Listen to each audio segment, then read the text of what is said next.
In our previous video, we showcased Larry constructing the retaining walls for the entrance to his front porch. If you'd like to see that video, click the tagline above to view it.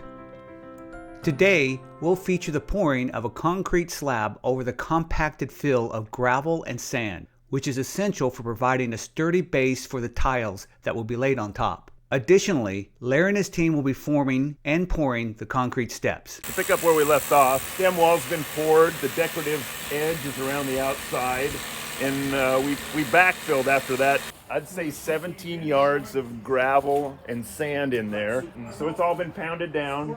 We're gonna pour a rat slab. Now, we're putting in 2 foot by 2 foot tiles, and they're kind of high-end expensive tiles, and we don't want to ruin them, we want to make it look really nice.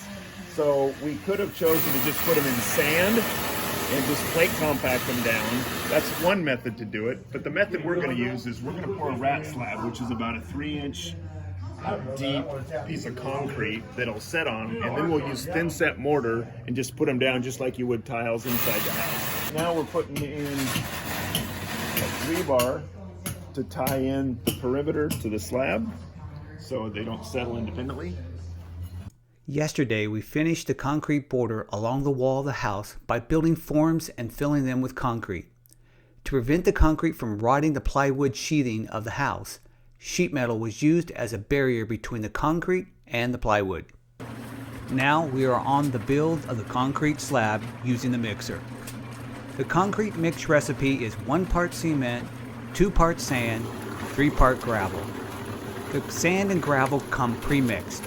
Since we only will be needing between 1.5 and 2 yards of concrete, we will use the concrete mixer instead of having it delivered. At the end, we will review the cost of the project.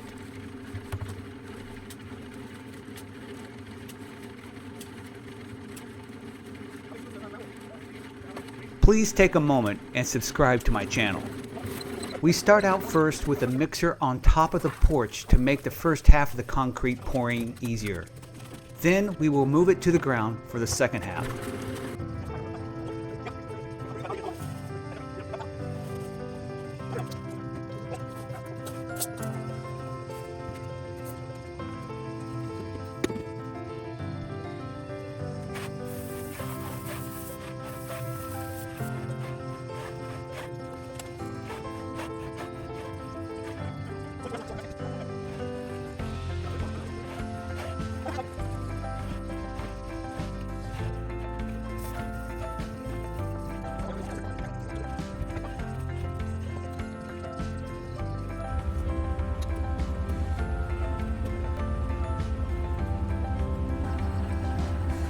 We are now lowering the mixer from the porch to the ground for the rest of the job.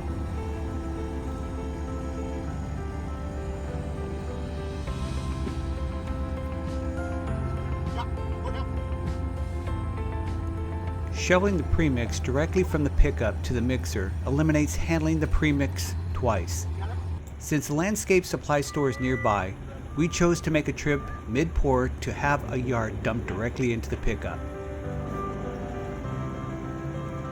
1 yard of concrete premix costs $30.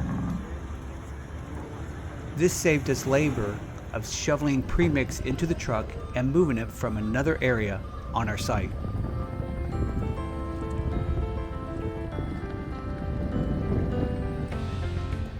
It takes little time for the loader to scoop up a yard of premix and dump it into the truck. And you don't even need to get out of the cab.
So today we poured this rat slab.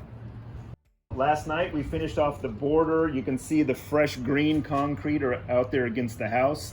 That was done last night. That perimeter will actually be seen forever.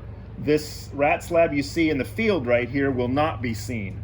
We're going to be covering that up with 2 foot by 2 foot square pavers. They're 2 centimeters thick, really nice stuff. Those pavers, we could have put them in here on a bed of sand, and I know they make some cementitious like sands today that you can wet and it hardens up and they don't move too much. But I thought, you know what, I just want to make this right and make it hard, so we put in a rat slab, which is just rough concrete, all on the same level, and we'll just thin set the new pavers down just like you would tile anywhere else. So the 24-inch tiles or pavers that we're putting in here, they're going to be set in here, and they're 2 centimeters thick, so they're going to sit on here on a bed of thin set, and it'll become flush. They'll be flush with the top of this top landing and flush with the perimeter all the way around the porch.